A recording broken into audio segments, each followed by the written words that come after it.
احمدہ و اصلی علی رسولہ الکریم، اما بعد۔ سورۃ النساء آیت نمبر 37۔ فاعوذ باللہ السمیع العلیم من الشیطان الرجیم۔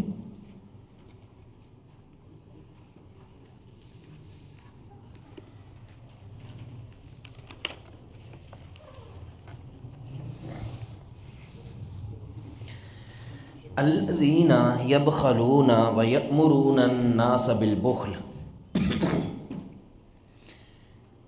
وَيَكْتُمُونَ مَا آتَاهُمُ اللَّهُ مِنْ فَضْلِهِ وَأَعْتَدْنَا لِلْكَافِرِينَ عَذَابًا مُهِينًا۔ الذین، وہ لوگ، یبخلون، جو بخل کرتے ہیں۔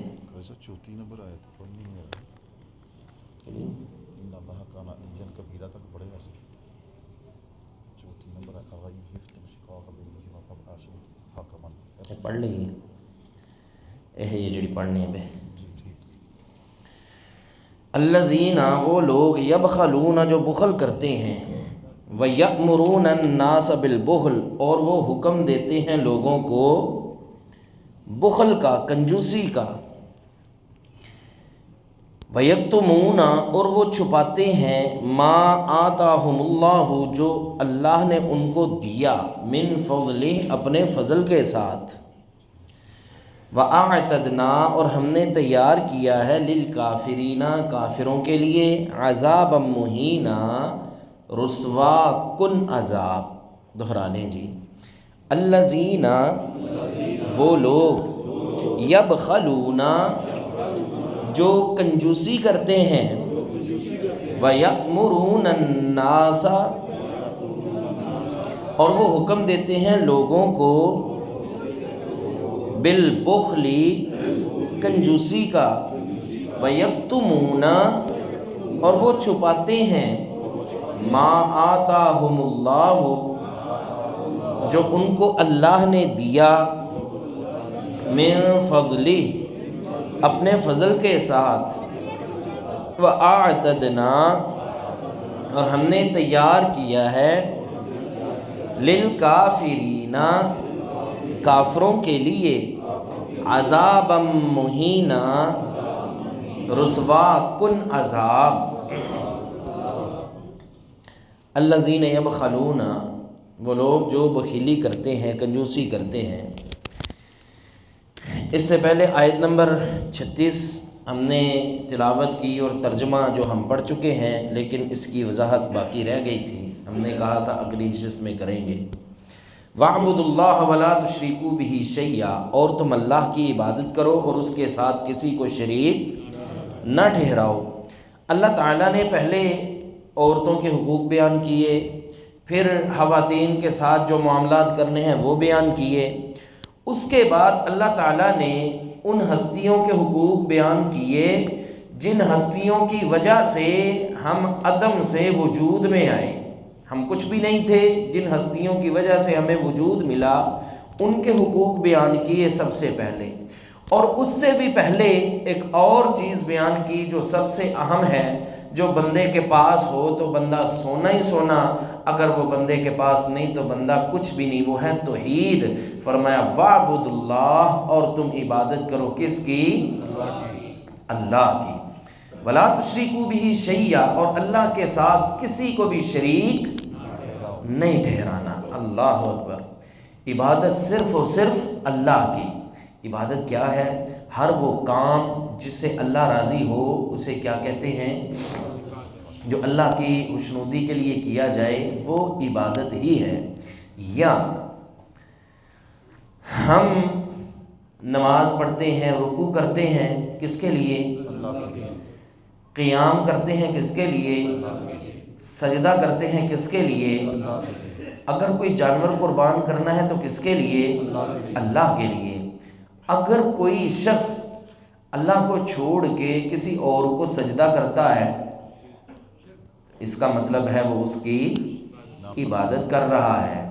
اگر کوئی بندہ اللہ کو چھوڑ کے کسی اور کے آگے رکوع کرتا ہے، اس کا مطلب ہے کہ وہ اس بندے کی عبادت کر رہا ہے۔ اگر کوئی بندہ اللہ کو چھوڑ کے کسی اور کے سامنے قیام کرتا ہے، اس کا مطلب ہے کہ وہ اس کی بولو عبادت کر رہا ہے۔ یہ ساری چیزیں کس کے ساتھ خاص ہیں؟ اللہ کے۔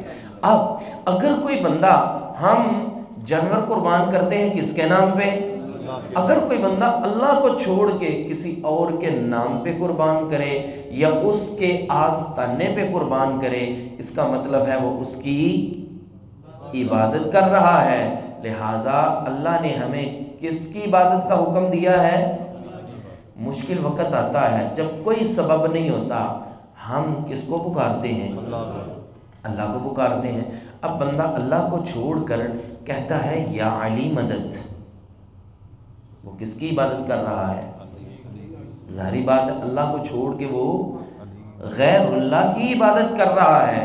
تو لہٰذا اللہ نے ہمیں حکم دیا ہے وَاعْبُدُ اللَّهَ، تم نے عبادت کرنی ہے تو کس کی؟ اللہ کی۔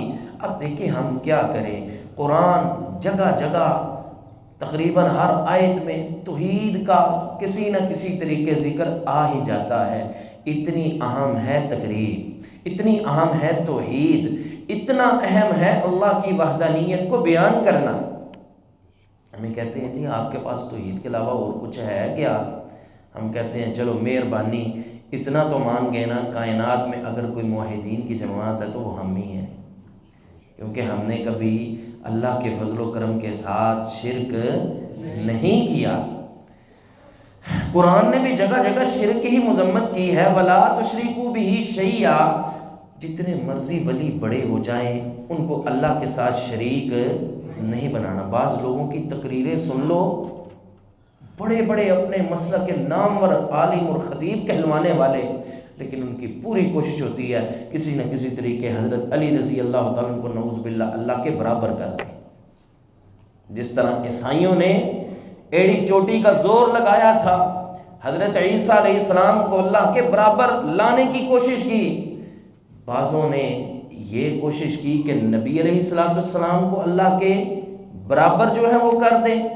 اب دیکھیں ہر چیز، کبھی کہا یہ نور من نور اللہ ہے، کبھی کہا جیسے اللہ عالم الغیب ہے ویسے نبی علیہ السلام بھی عالم الغیب ہیں، پھر امت کو عقیدہ دیا اللہ حاضر و ناظر ہے، اسی طرح رسول اللہ صلی اللہ علیہ وسلم بھی ہر جگہ حاضر و ناظر ہیں، یہاں پہ موجود ہیں اور ہمیں دیکھ رہے ہیں۔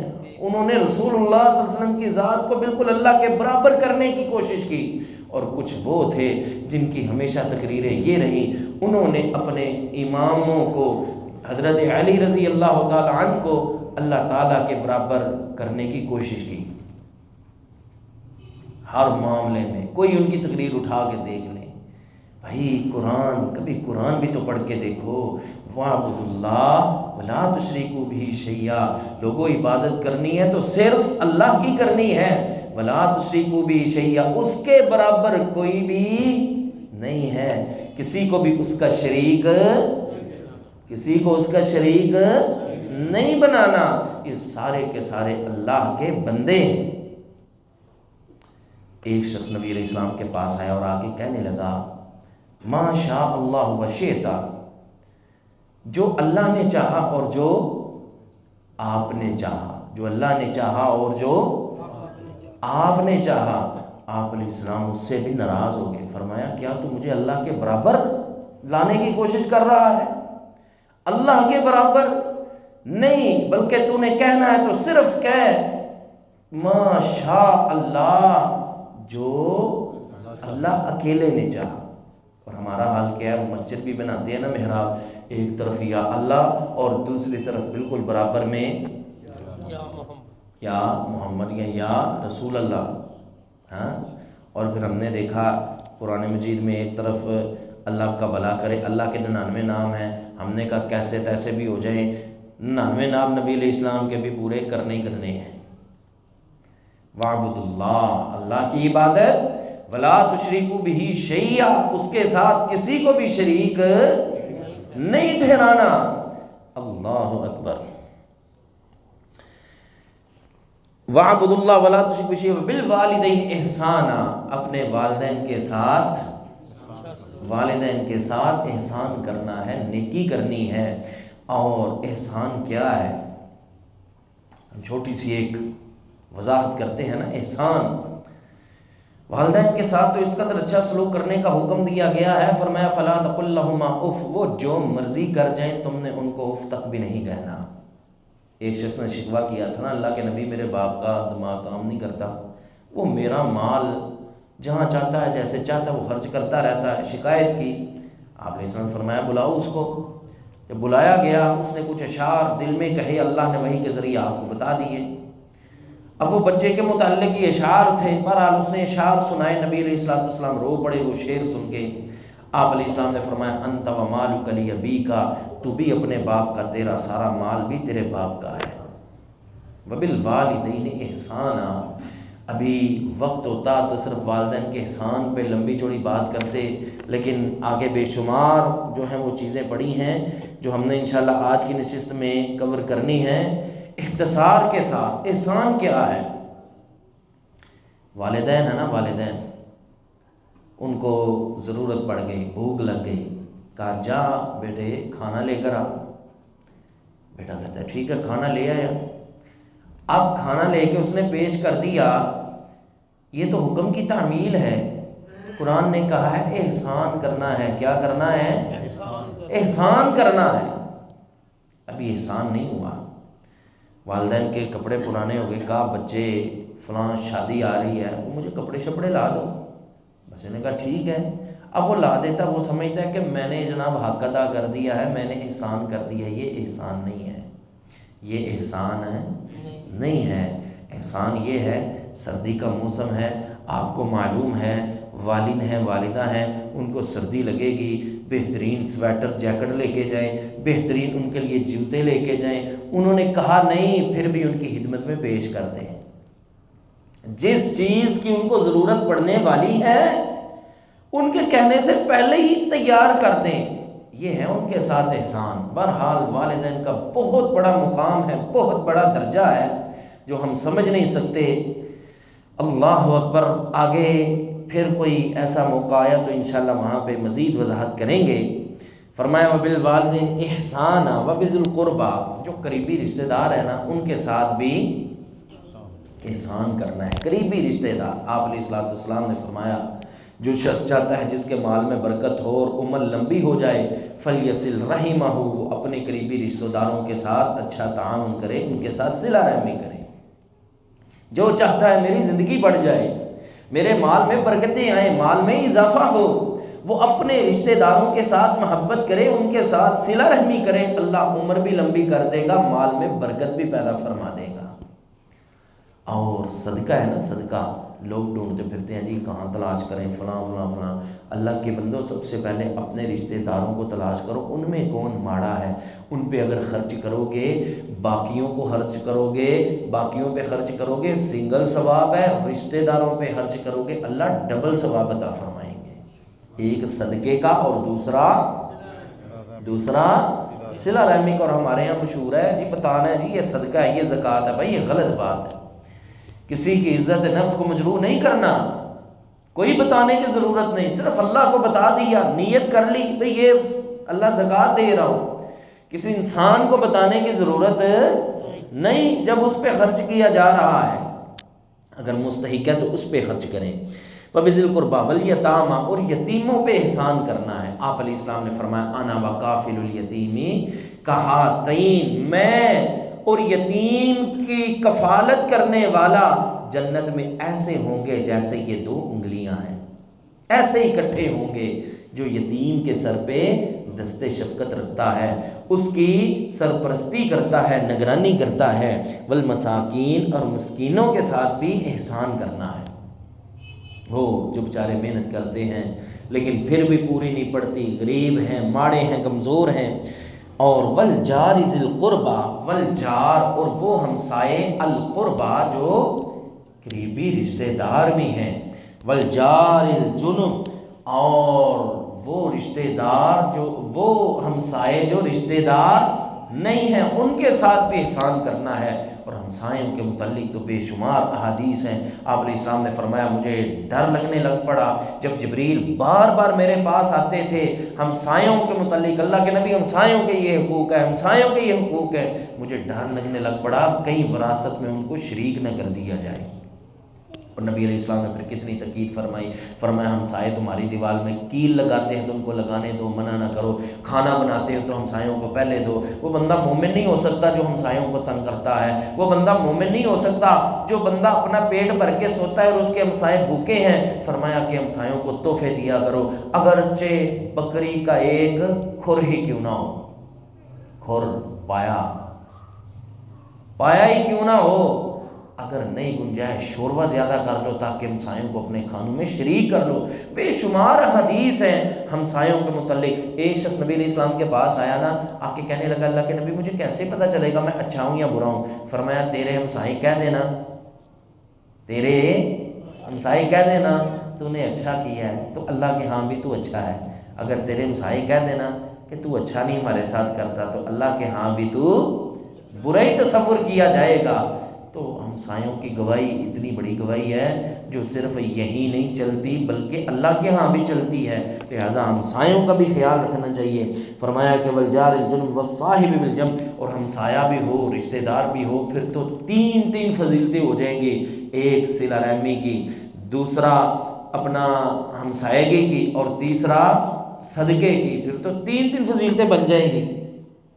والصاحب بالجنب، اور ساتھی وہ جو آپ کے ہم نشیں ہیں، ہم سفر ہیں، ہم کلاس ہیں، آپ کے کلیگ ہیں، جس دفتر میں آپ کام کرتے ہیں وہاں بیٹھنے والے، یا جہاں کلاسوں میں آپ پڑھتے ہیں وہاں پہ آپ کے ساتھ بیٹھ کے پڑھنے والے، آپ کے کلاس فیلو، یا جو بھی آپ کے ساتھ بیٹھنے والے دوست احباب، بیوی بھی ان میں شامل ہے، یہ سارے جو ہیں فرمایا کہ ان کے ساتھ بھی تم نے احسان کرنا ہے، اچھا سلوک کرنا ہے، اور ان کے متعلق بھی بے شمار حدیثیں ہیں۔ بہرحال وقت مختصر ہے، فرمایا کہ وابن السبیل، اور مسافر کے ساتھ بھی احسان کرنا ہے۔ مسافر کے ساتھ احسان کے متعلق تو بے شمار احادیث ہیں۔ آپ علیہ السلام جب سفر پہ نکلتے اعلان فرمایا کرتے بھائی جس کے پاس سواریاں دو ہیں وہ اس کو دے دے جس کے پاس کوئی نہیں ہے، جس کے پاس کھانا زیادہ ہے وہ اس کو دے دے جس کے پاس موجود نہیں ہے۔ صحابہ کہتے ہیں اسی طرح اللہ کے نبی علیہ السلام ہر چیز گنوایا کرتے۔ ہمارے ہاں تو ڈر ہی اتنا ہے نا، سفر میں کہیں نکل جائیں تو ڈرتے ہمارے ساتھ والے سے پانی بھی نہیں لے سکتے، کہیں اس نے کوئی ملا ہی نہ دیا ہو۔ ہاں جب آنکھیں کھولیں تو پتہ چلے جی ہمارا ایک بازو نہیں ہے، ہماری ایک ٹانگ نہیں ہے۔ اللہ اکبر۔ بہرحال یہ تو بڑی فضیلت ہے اگر اپنے مسافر ساتھی کے ساتھ آپ تعاون کرتے ہیں، بلکہ اللہ کے نبی علیہ السلام نے فرمایا قیامت کے دن اللہ تعالیٰ اس بندے کو نہ دیکھے گا، نہ اس پہ مہربانیاں کرے گا، نہ نظر کرم کرے گا۔ کون بندہ؟ جب وہ کوئی مسافر تھا اس کے ساتھ، اس کے پاس پانی موجود تھا، اس کو ضرورت پڑی، اس نے پانی روک لیا، پانی نہیں دیا تھا، کنجوسی کی تھی، اسے صرف پانی نہیں دیا۔ اللہ تعالیٰ قیامت کے ایسے بندے سے کلام کرنا بھی پسند نہیں کریں گے۔ اور آپ علیہ السلام جب سفر میں ہوتے جو ہے جس کے پاس زیادہ مال ہے تھوڑے مال والے کے ساتھ تقسیم کر دیا کرتے تھے، اتنے زیادہ آپ کو۔ اور مسافر کے متعلق تو یہ بھی آیا ہے کہ اپنے علاقے میں اگرچہ مالدار ہے، آپ کے علاقے میں آیا ہے، کوئی نقصان ہو گیا، کوئی ماڑا ہو گیا، ضرورت پڑ گئی تو زکوٰۃ کے مال سے بھی اس کے ساتھ آپ تعاون، اگرچہ اپنے علاقے میں وہ ٹھیک ٹھاک ہو، مالدار ہو، لیکن اب آپ کے علاقے میں ہے، اس کے ساتھ آپ تعاون کر سکتے ہیں۔ وما ملکت ایمانکم، اور جن کے مالک ہوئے تمہارے دائیں ہاتھ، یعنی تمہارے غلام، تمہاری لونڈیاں، ان کے ساتھ بھی احسان کرنا ہے، تنگ نہیں کرنا، پریشان نہیں کرنا۔ ایک صحابی نے کہا اللہ کے نبی میرے جو خادم ہیں وہ تنگ کرتے ہیں، کتنی دفعہ میں معاف کروں؟ آپ علیہ السلام نے فرمایا 70 بار۔ کتنی بار؟ ابو مسعود ایک صحابی ہیں، ایک دن اپنے غلام کو مار رہے تھے، ہوا یہ تھا کہ وہ ان کی غالباً لونڈی تھی، بکریاں چلا رہی تھی، دیکھتے ہی دیکھتے ایک بھیڑیا آیا، بکری اٹھا کے لے گیا، انہوں نے اسے مارنا شروع کیا، تو رکھوالی نہیں کر سکی۔ اب وہ بیچاری چلا رہی ہے، نبی علیہ السلام پیچھے آئے ہیں، آ کے تو بار بار روک رہے ہیں ابو مسعود ابو مسعود ابو مسعود، وہ سننے کے لیے تیار ہی نہیں، غصے میں ہیں۔ اللہ اکبر۔ اور اپنی لونڈی کو ڈانٹ رہے ہیں۔ آپ علیہ السلام قریب ہوئے، فرمایا جتنی تو اس پہ طاقت رکھتا ہے نا، اس سے کئی گنا زیادہ اللہ تجھ پہ طاقت رکھتا ہے، تو اس کو مار رہا ہے، اگر اللہ کی پکڑ آ گئی تو کیا کرے گا؟ ابو مسعود نے مڑ کے دیکھا رسول اللہ صلی اللہ علیہ وسلم تھے، شرمندہ ہوئے، اللہ کے نبی یہ مجھ سے کیا ہو گیا، یہ میں نے کیا کر دیا؟ فرمایا اب حال یہی ہے، سوچ لے کیا کرنا ہے۔ اللہ کے نبی میں اس کو آزاد کر دیتا ہوں۔ فرمایا اگر تو آزاد نہ کرتا تو اللہ تعالیٰ کا تجھ پہ عذاب نازل ہوتا۔ دادا کریں، ہم نے اپنی دکان میں کوئی خادم رکھا ہو نا، ہم نے اپنے دفتر میں کوئی بندہ رکھا ہو، یقین جانے چھوٹی چھوٹی غلطی پہ اس کی ماں بہنیں کر دیتے ہیں اتنی گندی گالیاں، اور پھر چھوٹے چھوٹے نقصان پہ وہ پھینٹی لگاتے ہیں، وہ مارتے ہیں جو شاید تھانوں پہ بھی نہ لگتی ہو۔ اللہ کے نبی علیہ الصلوۃ والسلام نے وفات کے وقت فرمایا تھا اپنی نمازوں کی حفاظت کرنا، اپنی نمازوں کا خیال کرنا اور غلاموں کا خیال کرنا۔ اب چونکہ غلام نہیں ہے تو ملازموں کے ساتھ اس نے سلوک کرو، آپ کے ماتحت جو کام کرتے ہیں ان کے ساتھ تعاون کرو، ان کے ساتھ اچھا سلوک کرو۔ ایک صحابی نے اپنی لونڈی کو کوئی نقصان پہنچایا، نبی علیہ السلام کے پاس آئے، کہا اللہ کے نبی میں نے کوئی سختی کر دی ہے، آزاد کر دوں؟ فرمایا نہیں، پہلے اس کو بلا کے لایا گیا۔ نبی علیہ السلام نے پوچھا این اللہ، اللہ کہاں ہے؟ فاشارت الی السماء، اس نے کہا آسمان میں۔ فرمایا من انا، میں کون ہوں؟ اس نے پہلے نبی علیہ السلام کی طرف اشارہ کیا، ثم الی السماء، پھر آسمان کی طرف، کہ آپ اس کے بھیجے ہوئے رسول ہیں۔ آپ علیہ السلام نے فرمایا اعتقھا فانھا مومنہ، اے میرے صحابی اس کو آزاد کر دے، یہ تو مومنہ ہے۔ اللہ اکبر۔ تو یہ غلاموں کے بھی حقوق جو ہے وہ اسلام نے مقرر کیے ہیں۔ فرمایا ان اللہ لا یحب من کان مختالا فخورا، اللہ نہیں محبت کرتا اس سے جو مختال ہے، فخورا ہے۔ مختال وہ بندہ ہوتا ہے جو خرچ کرنے سے پہلے ہی آکڑ بنا پھرتا ہے،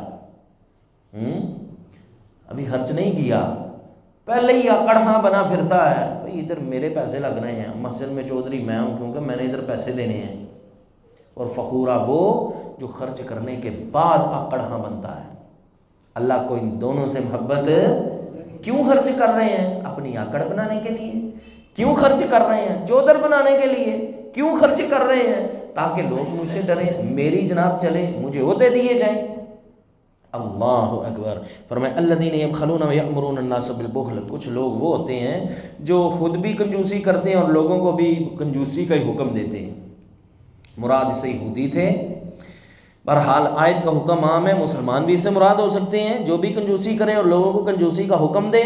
وَيَكْتُبُونَ مَا آتَاهُمُ اللَّهُ مِنْ فَضْلِ، اور وہ چھپاتے ہیں جو اللہ نے ان کو دیا اپنے فضل کے ساتھ۔ اس کا ایک معنی تو یہ ہے کہ یہود نے وہ صفات چھپائی تھی جو اللہ تعالیٰ نے اپنے فضل سے ان کو علم عطا کیا تھا۔ نبی علیہ السلام کی صفات چھپاتے تھے، لوگوں کو بتاتے نہیں تھے، جو تورات میں موجود تھی۔ تو فرمایا کہ وہ لوگ بخیل ہیں۔ وَأَعْتَدْنَا لِلْكَافِرِينَ عَذَابًا مُهِينًا، اور اللہ نے ایسے کافروں کے لیے عذاب تیار کر رکھا ہے، رسوا کن۔ اور ایک معنی یہ ہے جو اللہ نے آپ پہ نعمتیں کی ہیں نا، ان کو مت چھپائیں۔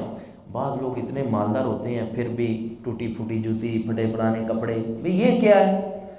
آپ علیہ السلام کی اس مفہوم ایک حدیث بھی ہے کہ اگر اللہ تعالیٰ نے آپ کو مال عطا کیا ہے تو آپ کے جسم پہ، چہرے پہ اس کے آثار بھی نظر آنے چاہیے۔ اللہ نے مال دیا، اچھا لباس پہنے، اچھے جوتے پہنے، برانڈ کا پہن سکتے ہیں وہ پہنے، خوبصورت سے خوبصورت کپڑے پہنے، اچھی جو ہیں وہ خوراک رکھیں، کوئی اس میں خرچ والی بات نہیں۔ کیوں اللہ کا فضل چھپاتے ہیں؟ وَأَعْتَدْنَا لِلْكَافِرِينَ عَذَابًا مُهِينًا، اور ہم نے تیار کیا ہے چھپانے والوں کے لیے بھی۔ کافر کا معنی چھپانے والا بھی ہوتا ہے، للکافرین، کافروں کے لیے، چھپانے والوں کے لیے عذاب مہینہ، رسوا کن عذاب۔ اللہ تعالی ہم سب کو سمجھ عطا فرمائے۔ آخر دعوانا الحمدللہ رب العالمین۔